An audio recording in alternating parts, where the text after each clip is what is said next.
Hi friends, welcome back to Mazhathulli creations. ഈ channel നിങ്ങൾ ആദ്യമായിട്ടാണ് കാണുന്നതെങ്കിൽ സബ്സ്ക്രൈബ് ചെയ്യാൻ മറക്കല്ലേ. സുസ്മിത രോഹിത്തിനെ കൊണ്ട് മനഃപൂർവ്വം മദ്യപിപ്പിക്കുന്നു. ജഗദീപ് അരികിലിരുന്ന് പറയുന്നുണ്ട്, ഇതൊന്നും നിനക്ക് നല്ലതിനല്ല, എന്തിനാ ഒരാളുടെ കുടുംബം തകർക്കാൻ നോക്കുന്നത് എന്നൊക്കെ പറയുന്നുണ്ട്. എന്നാൽ സുസ്മിത അതൊന്നും മൈൻഡ് പോലും ചെയ്യുന്നില്ല. സുസ്മിതയുടെ മുന്നിൽ സെന്റിമെന്റ്സ് വർക്കൗട്ട് ആക്കിയാലേ പറ്റൂ എന്ന് ജഗദീപ് വിചാരിക്കുന്നു. സുസോ, നീ ഇപ്പോൾ തന്നെ എൻ്റെ കാര്യമൊന്ന് ആലോചിച്ച് നോക്കിയേ. ഈ രോഹിത് എന്ന് പറയുന്നവൻ നിന്റെ പഴയ ഭർത്താവല്ലായിരുന്നോ? ഞാൻ ഇവിടെ ഇങ്ങനെ പുരനിറഞ്ഞ് കൂടും പൊളിച്ചിരിക്കുമ്പോൾ അവനെ ഇവിടെ താമസിക്കുന്നത് ശരിയാണോ? ആളുകൾ അതും ഇതൊക്കെ പറയില്ലേ? സുസോന എൻ്റെ നാണക്കേട്. എനിക്കും ഇങ്ങനെ നാണം കെട്ട അവസ്ഥയിൽ കൂടെ നിൽക്കാൻ ബുദ്ധിമുട്ടുണ്ട്. ഇത് കേട്ട് സുസ്മിത പറയുന്നുണ്ട്, ശരി, ഞാനത് ചിന്തിച്ചില്ല. നിന്റെ ഭാഗത്ത് നിന്നുകൂടി ഞാനത് ചിന്തിക്കണമായിരുന്നു. ശരി, എങ്കിൽ പിന്നെ എന്താന്ന് വെച്ചാൽ പൊതിഞ്ഞെടുത്തിട്ട് നിനക്ക് ഇപ്പോൾ തന്നെ പോകാം. ഒരാളും നിന്നെ തടയില്ല. എന്നാ പിന്നെ വിട്ടോ എന്ന് പറഞ്ഞ് സുസ്മിത എഴുന്നേറ്റ് പോകുന്നു. അത് കേട്ട് ജഗദീപ് ഞെട്ടി. എനിക്കൊരു ബുദ്ധിമുട്ടുമില്ല, ഇവരെവിടെ നിൽക്കട്ടെ, എത്ര നാൾ വേണമെങ്കിലും നിൽക്കട്ടെ, നല്ലതല്ലേ. ഞാനിവിടെ വെണ്ടയ്ക്കയും മുരിങ്ങയ്ക്കൊക്കെ അരിഞ്ഞ് ഇവിടെ ഇങ്ങനെ ഒരു സൈഡിൽ അങ്ങനെ നിന്നോളാം എന്നൊക്കെ ജഗദീപ് പറയുമ്പോൾ സുസ്മിത പറയുന്നുണ്ട്, അങ്ങനെയാണെങ്കിൽ നിനക്ക് കൊള്ളാം. സുസ്മിതയ്ക്കൊരു കോള് വരുന്നു, പുറത്തേക്ക് പോയി. രോഹിതാണെങ്കിൽ മദ്യപിച്ച് ആ സോഫയിൽ അങ്ങ് കിടന്നു. ഇതേസമയം ശ്യാമയാണെങ്കിൽ അവിടെ ഭയങ്കര കരച്ചിൽ. സത്യഭാമ അവിടേക്ക് വരുന്നുണ്ട്, ആ ഓട്ടോയിൽ തന്നെ. സത്യഭാമ അകത്തേക്ക് വന്നു. എന്തായി ഭാമയെ പോയ കാര്യമെന്ന് രാഘവൻ ചോദിക്കുമ്പോൾ സത്യഭാമ പറയുന്നുണ്ട്, നടന്നില്ല, ഇനി അത് പ്രതീക്ഷിക്കണ്ട. വെയിലിനൊക്കെ എന്തൊരു ചൂടാ, പോയി തളർന്നു എന്ന് പറഞ്ഞാൽ മതിയല്ലോ എന്നൊക്കെ സത്യഭാമ പറയുമ്പോൾ വിജയലക്ഷ്മി അത് കേൾക്കുന്നുണ്ട്. വിജയലക്ഷ്മി അല്ല, വസുമതി അത് കേൾക്കുന്നുണ്ട്. വസുമതി പറയുന്നുണ്ട്, വെയിലിനൊക്കെ പണ്ടേ ചൂടുണ്ടായിരുന്നല്ലോ സത്യഭാമയെ. വസുമതിയെ അവിടെ കണ്ടപ്പോൾ സത്യഭാമ ഒന്ന് ഞെട്ടി. അന്നൊന്നും അകത്തമ്മ പുറത്തേക്ക് ഇറങ്ങില്ലായിരുന്നല്ലോ. ഇന്ന് ദൈവം അതൊക്കെ ആസ്വദിക്കാനായിട്ട് ഒരു വഴി കണ്ടെത്തി തന്നു എന്ന് മനസ്സിൽ വിചാരിച്ചത് ആസ്വദിച്ചാൽ മതി, ചൂട് താനെ പൊയ്ക്കോളും. വസുമതി ഇവിടെ എന്ന് സത്യഭാമ ചോദിക്കുമ്പോൾ വസുമതി പറയുന്നു, ഈ വീടൊക്കെ ഒന്ന് നോക്കി നടന്ന് കാണാമെന്ന് വിചാരിച്ചു. ഇനി ഇതുപോലെ ഒന്നിങ്ങനെ വന്ന് കാണാൻ സാധിക്കില്ലല്ലോ. നഷ്ടപ്പെട്ട് കഴിയുമ്പോഴല്ലേ ഓരോന്നിന്റെ വില അറിയൂ. കുറെ നാൾ ഞാനും എന്റെ മോനും ചവിട്ടി നടന്ന മണ്ണല്ലേ. വല്ലാത്തൊരു സങ്കടം ഉണ്ട് കേട്ടപ്പോ. എന്ത് ചെയ്യാൻ വസുമതി, വിധിയെന്ന് പറഞ്ഞാൽ മതിയല്ലോ എന്ന് രാഘവൻ പറയുമ്പോൾ വസുമതി പറയുന്നുണ്ട്, വരാനുള്ളത് എല്ലാം വരുത്തി വെച്ചിട്ട് വിധിയെ പഴിച്ചിട്ട് എന്താ കാര്യം? ഇതെല്ലാം വരുത്തി വെച്ചത് ഈ സത്യഭാമയുടെ ഒറ്റ പിടിപ്പുകേടാ. അത് ഞാൻ രാഘവൻ നായരെ കുറ്റപ്പെടുത്തില്ല, എല്ലാം സത്യഭാമയുടെ അഹങ്കാരം കൊണ്ട് സംഭവിച്ചതാണ്.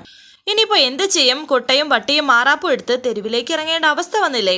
ഈശ്വരൻ എന്നൊരാളുണ്ട് ഭാമയെ, അദ്ദേഹം ചിലത് കണക്ക് കൂട്ടിയിട്ടുണ്ട്, അതുപോലെ നടക്കും. ഇത് കേട്ട് സത്യഭാമ ദേഷ്യത്തോടെ എഴുന്നേറ്റ് പോകാൻ തുടങ്ങിയപ്പോൾ വസുമതിയും എഴുന്നേൽക്കുന്നുണ്ട്. അങ്ങനെ അങ്ങ് പോയാലോ? ഈ പ്രാക്ക് എന്നൊന്നുണ്ടല്ലോ, അത് ഇരന്ന് വാങ്ങിച്ചാൽ ഇതല്ല ഇതിനപ്പുറവും വന്നു എന്നിരിക്കും. ഞാൻ ആ ആധാരം എഴുത്തുകാരൻ സുധേയനെ കാണാൻ ഇറങ്ങിയതാണ്, അപ്പോഴാണ് ചിലത് പറഞ്ഞു കേട്ടത്. എന്നാ പിന്നെ ഒന്ന് തിരക്കി കളയാമെന്ന് കരുതി കയറിയതാ. ഇവിടെ വന്നപ്പോൾ ബാക്കി കഥ നിന്റെ രാഘവേട്ടനും പറഞ്ഞു തന്നു. പൊന്നി സത്യഭാമയ്ക്ക് വെള്ളം കൊണ്ടു കൊടുക്കുന്നുണ്ട്. ഒറ്റ ശ്വാസത്തിൽ തന്നെ സത്യഭാമ ആ വെള്ളം കുടിക്കുമ്പോൾ വസുമതി പറയുന്നുണ്ട്, വെള്ളം കുറെ കുടിക്കുന്നുണ്ടല്ലോ, കുടിക്കേണ്ടി വരും. ഒരു കളിയാക്കലിന്റെ ഭാവത്തിലാണ് വസുമതി അങ്ങനെ പറഞ്ഞത്. നിന്നെ കണ്ടാൽ അറിയാം, ആകെ കോലം കെട്ട് ഒരു കോലമായി പോയി കേട്ടോ. നീ 1000 2000 ഒക്കെ ചോദിച്ച് നാട് മുഴുവനും തെണ്ടി തിരിയുന്നുണ്ടെന്ന് ഈ നാട് മുഴുവനും അറിഞ്ഞു. ഇതറിഞ്ഞിട്ട് നിങ്ങളുടെ മോളൊരുത്തി അവിടെ കിടന്ന് കയറ് പൊട്ടിക്കുന്നുണ്ട്. അമ്മയെ വന്ന് ഒന്ന് കണ്ട് ആശ്വസിപ്പിക്കണോന്ന്. ഞാൻ സമ്മതിച്ചില്ല. വെറുതെ കൈയും വീശി വന്ന മകൾക്ക് അങ്ങനെ അങ്ങ് ആശ്വസിപ്പിച്ചിട്ട് പോകാൻ കഴിയോ സത്യഭാമേ? നല്ല നിലയിൽ കഴിയുന്ന മകളല്ലേ, അതും നല്ല പേരുള്ള ഒരു അഡ്വക്കേറ്റിന്റെ ഭാര്യ. ഇത്രയും കഷ്ടപ്പാടിൽ മൂക്കുകൊണ്ട് യക്ഷായ്മ വരയ്ക്കുന്ന ആൾക്കാരെ കാണാൻ വരുമ്പോൾ എന്തെങ്കിലും സഹായം ചെയ്ത് കൊടുക്കാനല്ലാതെ പിന്നെ എന്തിനാ വരുന്നത്? അതിനിപ്പോ സാധിച്ചില്ലെങ്കിൽ പോവരുത്. ഭാമയോടായതുകൊണ്ട് പറയാം, കണ്ണായ കുറച്ച് സ്ഥലം വാങ്ങിക്കാനായിട്ട് പെട്ടെന്നങ്ങ് ഉറച്ചു. അതുകൊണ്ട് നെറ്റിയിൽ പോറാൻ പോലും കാശില്ലാത്ത അവസ്ഥയിൽ നെരുങ്ങിയാണ് മുന്നോട്ട് പോകുന്നത്. പിന്നെ ഓർത്തോ, ഇതൊക്കെ നിങ്ങൾ അനുഭവിക്കണം. ഒരു കാലത്ത് മഹാറാണിയെ പോലെ കാലമിൽ കാലം കയറ്റിയിരുന്ന് ചെയ്തു കൂട്ടിയ ദുഷ്ടതരത്തിന്റെ ബലം ഈ ഭൂമിയിൽ അനുഭവിച്ച് തീർക്കാതെ ഉടേ തമ്പുരാൻ വിളിക്കില്ല ഭാമേ. ആ ശാലിനിയെ നീ ഒരുപാട് കണ്ണുനീര് കുടിപ്പിച്ചിട്ടുണ്ട്. ശാലിനിയെ മാത്രമൊന്നുമല്ല, നിന്നെ സ്നേഹിച്ചവരെ ഒക്കെ ഒരു തരത്തിൽ അല്ലെങ്കിൽ മറ്റൊരു തരത്തിൽ ഭംഗിയായിട്ട് നീ ദ്രോഹിച്ചിട്ടുണ്ട്. അതിനെല്ലാം എന്നെ കണക്ക് പറയാതെ പറയിപ്പിക്കാതെ നീ ഭൂമി വിട്ട് പോകാൻ സാധിക്കുമോ? ഇല്ല, ഇതല്ല ഇതിനപ്പുറവും നീ അനുഭവിക്കും. ഇത് കേട്ട് ഭാമ പറയുന്നുണ്ട്, ഞാനായിട്ട് വരുത്തി വെച്ചതല്ലേ, അത് ഞാനായിട്ട് അനുഭവിച്ച് തീർത്തോളാം. പാതി അനുഭവിക്കണമെന്ന് പറഞ്ഞ് ഞാൻ നിന്നെ ഇങ്ങോട്ട് വിളിച്ചോ? ഇല്ലല്ലോ. ഇനി മേലാൽ ഇതുപോലെയുള്ള വർത്തമാനം പറഞ്ഞ് എൻ്റെ കുടുംബത്തേക്ക് വന്നു പോവരുത്. ഇപ്പൊ ഇറങ്ങണം ഇവിടുന്ന്. ഞാൻ ഇറങ്ങാം, പക്ഷെ അതിന് മുന്നേ എനിക്കൊരു കാര്യം അറിയണം. ഏത് കുടുംബം? നീ കുടുംബം എന്ന് പറയുന്നുണ്ടല്ലോ, അത് ഏതാണെന്നാ ഞാൻ ചോദിച്ചത്. ഇതാണോടി കുടുംബം? ഇത് ഇന്നോ നാളെയോ മുങ്ങാനിരിക്കുന്ന ഒരു കപ്പലല്ലേ? കുടുംബക്കാരെ മൊത്തം കൂട്ടത്തൊരു മുക്കുന്ന ഒരു കപ്പൽ. ഇതിലേക്ക് ആരോടിക്കേറി വരാനാ? പിന്നെ എന്നോട് നീ ഇവിടെ കയറി ഇറങ്ങിപ്പോവാൻ പറയുന്നുണ്ടല്ലോ. കൂടി വന്നാൽ ഒരു രണ്ട് ദിവസം കൂടി ഇത് നിന്റെ കുടുംബം എന്ന് പറയാൻ സാധിക്കും. പിന്നെ ഇത് സർക്കാരിന്റെ മുതലാണ്. നാട്ടുകാർക്ക് ആർക്കും വേണമെങ്കിൽ കയറി ഇറങ്ങി നടക്കാനുള്ള സ്ഥലം. ചിലപ്പോൾ ഞാനത് വാങ്ങിച്ചെന്നിരിക്കും. ജപ്തി ചെയ്ത് ലേലത്തിൽ വെക്കുമ്പോൾ കാശുള്ളവർക്ക് ലേലത്തിൽ വിളിക്കാമല്ലോ. പിന്നെ ഇതേ ഒറ്റ കാര്യമേ എനിക്ക് പറയാനുള്ളൂ, അതും ഉള്ള സ്നേഹം കൊണ്ട് പറയുക. ഇവിടെ നടിച്ചിറക്കുമ്പോൾ പ്രീതി അവിടെ ഉണ്ടല്ലോ, 2 ദിവസം അവിടെ പോയി നിൽക്കാമെന്ന് കരുതി അങ്ങോട്ട് ഓടിക്കയറി വന്നേക്കരുത്, ബുദ്ധിമുട്ടാകും. അതൊന്ന് നേരിൽ കണ്ട് പറയാൻ വേണ്ടിയാണ് ഇവിടേക്ക് വന്നത്. രാഘവൻ നായരെ പോകുന്നു, ഇനി എവിടെയെങ്കിലും വെച്ച് നമുക്ക് കാണാം. കൃത്യമായിട്ട് പറയാൻ നിങ്ങൾക്ക് ഒരു സ്ഥലമില്ലാത്തോണ്ടാണ് ഇങ്ങനെ പറയുന്നത്. എന്നാ വരട്ടെ സത്യഭാമേ. ഇത്രയും പറഞ്ഞ് അവിടെ നിന്ന് പോവുകയാണ് വസുമതി. രാഘവൻ സത്യഭാമയോട് പറയുന്നുണ്ട്, ഭാമേ നിനക്കറിയാലോ അവളെ, അവളൊരു വാ പോയ കോടാലിയാണ്. നമ്മളെ പതനം കണ്ട് സന്തോഷിക്കാൻ അവളെ കഴിഞ്ഞേ ഉള്ളൂ ആള്. ഈ സമയം സത്യാമ്മ എന്ന് വിളിച്ച് ശ്യാമ താഴേക്ക് ഇറങ്ങി വരുന്നു. സത്യാമ്മ ഇതുവരെ രോഹിത് വന്നിട്ടില്ല, വിളിച്ചിട്ടാണെങ്കിൽ എടുക്കുന്നതുമില്ല, എവിടെ പോയതാണെന്ന് അറിയത്തുമില്ല, നമുക്കൊന്ന് അന്വേഷിക്കണ്ടേ എന്ന് ശ്യാമ പറയുന്നു.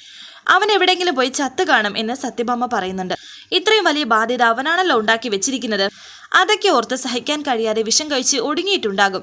അവനില്ലാത്ത വീട്ടിൽ നീ ഇതിനാ ഇവിടെ കടിച്ചു തൂങ്ങി നിൽക്കുന്നത്? നീയും ഇവിടെ നിറങ്ങ്, ഇപ്പൊ ഇറങ്ങണം. അവനും നീയും എന്റെ കൺമുന്നിൽ വന്നേക്കരുത്. ഇപ്പൊ ഇവിടെ നിറങ്ങ്, അവനില്ലാതെ നീ നിന്നിട്ട് കാര്യമില്ല. ഇത് കേട്ട് രാഘവൻ പറയുന്നു, സത്യഭാമ നീ എന്താ പറയുന്നത്? അവനില്ലാതെ ഇവൾ എങ്ങോട്ട് പോവാനാ? ഭാമ പറയുന്നു, എങ്ങോട്ടെങ്കിലും പോട്ടെ, എനിക്കെന്താ, എവിടെയെങ്കിലും പോയി ചത്താലും അത് ഇവളുടെ വിധിയാണെന്ന് ഞാൻ പറയും. ഭാമേ, ഇത്രയൊക്കെ അനുഭവിച്ചിട്ടും നീ ഒന്നും പഠിക്കുന്നില്ലല്ലോ ഭാമേ. ഒരു തരിമ്പ് പോലും നിന്റെ അഹന്തയും അഹങ്കാരവും കുറയുന്നില്ലല്ലോ. എത്രയോ വട്ടം ഞാൻ പറഞ്ഞതാ നമുക്ക് ഈ ബിസിനസ് വേണ്ടാന്ന്. നീ സമ്മതിച്ചോ? നീ തന്നെയല്ലേ ഈ അവസ്ഥയിൽ കൊണ്ടാക്കിയത്? ഭാമയെ കൊടുത്താൽ കൊല്ലത്തും കിട്ടുമെന്ന് ഒരു ചൊല്ലുണ്ട്. നീ അന്നു മുതൽ ജീവിതത്തിൽ എന്തൊക്കെ കുഴപ്പങ്ങളാണ് ഉണ്ടാക്കി വെച്ചത് എന്ന് അത് എണ്ണം പറഞ്ഞ് തേടി വന്നുകൊണ്ടിരിക്കുകയാണ്. എത്ര പേരെ നീ ഇതിനോടകം വെറുപ്പിച്ചു, എത്ര പേരെ നീ അകറ്റി. ഇത് മുഴുവനും നീ അനുഭവിക്കണം. കണ്ണിൽ കൂടെ കണ്ണുനീരല്ലാതെ ചോര വന്നാലേ നീ പഠിക്കൂ. ഞാൻ അനുഭവിച്ചോളാം, ഒറ്റയ്ക്ക് ഞാൻ അനുഭവിച്ചോളാം എന്ന് ഭാമ. ഒറ്റയ്ക്ക് ഉണ്ടാക്കി വെച്ച കുഴപ്പം ഒറ്റയ്ക്ക് തീർക്കാനും എനിക്കറിയാമെന്ന് ഭാമ. അവിടേക്ക് വിഷ്ണു വരുന്നു. എന്നാലും ഇവള് ഇനി ഇവിടെ വേണ്ട, കടക്കടി എന്റെ വീട്ടിൽ നിന്ന്, കടക്ക് എന്റെ വീട്ടിൽ നിന്ന് ഇനി വേണ്ട എന്ന് സത്യഭാമ പറയുന്നു ശ്യാമയോട്. അച്ഛാ ഞാനൊന്ന് പറഞ്ഞോട്ടെ എന്നൊക്കെ ശ്യാമ പറയുന്നുണ്ട്. ഇറങ്ങെന്ന് പറഞ്ഞ് ശ്യാമയെ പിടിച്ച് തള്ളുകയാണ് ഭാമ. ശ്യാമ തറയിൽ പോയി കിടന്ന് കരയുന്നു. ശ്യാമ എന്താ ഇത് എന്ന് പറഞ്ഞ് വിഷ്ണു ശ്യാമയെ പിടിച്ച് എഴുന്നേക്കുന്നുണ്ട്. അമ്മ എന്ത് ഭ്രാന്തിക്ക് അമ്മ ഈ കാണിക്കുന്നത്? സത്യഭാമ പറയുന്നു, എടാ ഇവൾക്ക് ഇവളുടെ ഭർത്താവിനെ ഉണ്ടാക്കി കൊടുക്കണമെന്ന്, അത് എന്റെ ബാധ്യതയാണെന്ന്. ഇവളെന്നെ ഭീഷണിപ്പെടുത്തുകയാണ്. ഇവിടെ നിന്നാലല്ലേ ഇവളുടെ ഭർത്താവിനെ ഞാൻ ഉണ്ടാക്കി കൊടുക്കേണ്ടതുള്ളൂ. സത്യമേ ക്ഷമിക്കണം വിഷ്ണുവേട്ടാ, ഞാൻ എന്റെ സങ്കടം കൊണ്ട് എന്നെ കരഞ്ഞുകൊണ്ട് ശ്യാമ പറയുമ്പോൾ അവളുടെ ഒരു സങ്കടം. ഈ പൂങ്കണ്ണീര് എന്റെ അടുത്ത് ചിലവാകില്ല, ഇറങ്ങിപ്പോടി എന്ന് ഭാമ. രോഹിത്തിനെ കൊണ്ടുവരണം, അതല്ലേ നിന്റെ ആവശ്യം? നമുക്കിപ്പോൾ തന്നെ പോകാം, അവൻ എവിടെയുണ്ടെങ്കിലും കണ്ടുപിടിച്ചോണ്ട് വരാം എന്ന് വിഷ്ണു. എവിടെയുണ്ടെന്ന് എനിക്കറിയാം വിഷ്ണുവേട്ടാ എന്ന് ശ്യാമ. അങ്ങനെ ആ കാര്യം വിഷ്ണുവിനോട് പറയുന്നുണ്ട്. ഇതേ സമയം സുസ്മിതയുടെ വീട്ടിന്റെ ആ ഉമ്മറത്തിരിക്കുകയാണ് തറയിൽ രോഹിത്, കുടിച്ചിലേക്ക് കെട്ട്. ശാലിനിയാണെങ്കിൽ ശാലിനി ജോലി ചെയ്തുകൊണ്ടിരിക്കുന്നു. ഈ സമയം ജഗദീപ് അനുവിന്റെ അടുത്തേക്ക് വന്നു. ഈ ശാലിനി മേഡം അകത്തുണ്ടോ എന്ന് ചോദിക്കുന്നു. എനിക്ക് മേഡത്തെ ഒന്ന് കാണാം, അത്യാവശ്യമായിരുന്നു എന്നൊക്കെ ജഗദീപ് അനുവിനോട് പറയുന്നുണ്ട്. ഒന്ന് വെയിറ്റ് ചെയ്യേ, ഞാൻ ചോദിച്ചു നോക്കാം എന്ന് പറഞ്ഞ് അനു അകത്തേക്ക് പോയി. മേഡം ഒരാളെ കാണാൻ വന്നിട്ടുണ്ട് എന്ന് അനു ശാലിനിയോട് പറയുന്നു. വരാൻ പറയുന്നത് ശാലിനിയും. അങ്ങനെ ജഗദീപ് ഇപ്പോൾ ശാലിനിയെ കാണാനായി അകത്തേക്ക് ചെന്നു. ആ ജഗദീപ് വരൂ എന്ന് ശാലിനി. ഇരിക്കാൻ പറയുമ്പോൾ കുഴപ്പമില്ല, ഞാൻ നിന്നോളാം എന്ന് ജഗദീപ്. ഇരിക്കാൻ ശാലിനി പറയുന്നുണ്ട്. അങ്ങനെ ജഗദീപ് അവിടെ ഇരുന്നു. തിരക്കുള്ള ഈ സമയത്ത് വന്ന് ബുദ്ധിമുട്ടിച്ചതിൽ ക്ഷമിക്കണം കേട്ടോ എന്ന് ജഗദീപ്. അത് കുഴപ്പമില്ല, എന്തെങ്കിലും കാരണമില്ലാതെ ജഗദീപ് വരില്ലെന്ന് എനിക്കറിയാമെന്ന് ശാലിനി. സീരിയസ് ആയ ഒരു കാര്യം പറയാനാണ് ഞാൻ വിളിച്ചത്. ഇത് ഇപ്പോൾ പറഞ്ഞില്ലെങ്കിൽ കാര്യങ്ങൾ കൈവിട്ടു പോകുമെന്നും ജഗദീപ് പറയുന്നു. എന്താണ് പ്രശ്നം, പറഞ്ഞോളൂ എന്ന് ശാലിനി പറയുമ്പോൾ ജഗദീപ് പറയുന്നുണ്ട്, രോഹിത് ഇപ്പോൾ സുസ്മിതയുടെ കസ്റ്റഡിയിലാണ്. ഈ കസ്റ്റഡിയിൽ എന്ന് പറഞ്ഞാൽ മദ്യം കൊടുത്ത് അവൾ അവനെ മയക്കി കിടത്തിയിരിക്കുകയാണ്. അവനെ നല്ല രീതിയിൽ ഒന്ന് ചിന്തിക്കാൻ പോലും അവൾ സമയം കൊടുക്കുന്നില്ല. ഈ രീതിയിൽ മുന്നോട്ട് പോയാൽ കാര്യങ്ങൾ കൈവിട്ടു പോകും. ഇക്കാര്യം ഞാൻ പറഞ്ഞു. സുസ്മിതയെ നേരിട്ട് ഒരു അംഗത്തിന് നിൽക്കാതെ രോഹിത്തിനെ കാര്യങ്ങൾ പറഞ്ഞ് കൊണ്ടുവരണം, അത് മാത്രമേ ഉള്ളൂ ഒരു മാർഗം. ജഗദീപ് പറയുന്നു. അവൻ അവിടെ വന്ന് കയറിയതിനു ശേഷം അവന്റെ കാല് നിലത്തുറച്ചിട്ടില്ല, ഉറയ്ക്കാൻ അവരെ സമ്മതിച്ചിട്ടില്ല. തിരുമ്പ മദ്യം ഒഴിച്ചു കൊടുത്ത് അവൾ നശിപ്പിച്ചുകൊണ്ടിരിക്കുകയാണ്. ഇങ്ങനെ കുടിച്ചാൽ ഒരു 6 മാസത്തിനപ്പുറം അവന് പോവില്ല, അതാണ് അവസ്ഥ. ഇതിനൊരു പരിഹാരം കാണേണ്ടവർ അതുടനെ ചെയ്യും. എനിക്ക് നേരിട്ട് ഓടാൻ പറ്റാത്തോണ്ടാണ് ഞാൻ മാറി നിൽക്കുന്നത്. സുസ്മിതയും ചന്ദ്രബോസും ഇവനും വെച്ച് എന്തൊക്കെയോ പദ്ധതികൾ പ്ലാൻ ചെയ്യുന്നുണ്ട്. അത് എന്താണെന്ന് എനിക്ക് മനസ്സിലായിട്ടില്ല.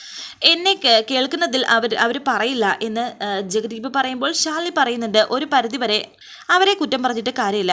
സുസ്മിതയും ചന്ദ്രബോസും അവന് വെച്ചൊരുക്കുന്ന കെണി അത് എന്ത് തന്നെ ആയാലും മേഡത്തിനെയും വിഷ്ണു അശ്വന്റെ കുടുംബത്തെയും ലക്ഷ്യം വെച്ചുകൊണ്ട് തന്നെ ആയിരിക്കും. ഇതൊരു പരിധി വിട്ടു പോകുന്നുണ്ടോ എന്നാണ് എനിക്ക് സംശയമെന്ന് ജഗദീപ്. വരാനിരിക്കുന്ന പുതുപുത്തൻ എപ്പിസോഡുമായി വീണ്ടും കാണാം. Thank you for watching. Please subscribe, like, share my channel.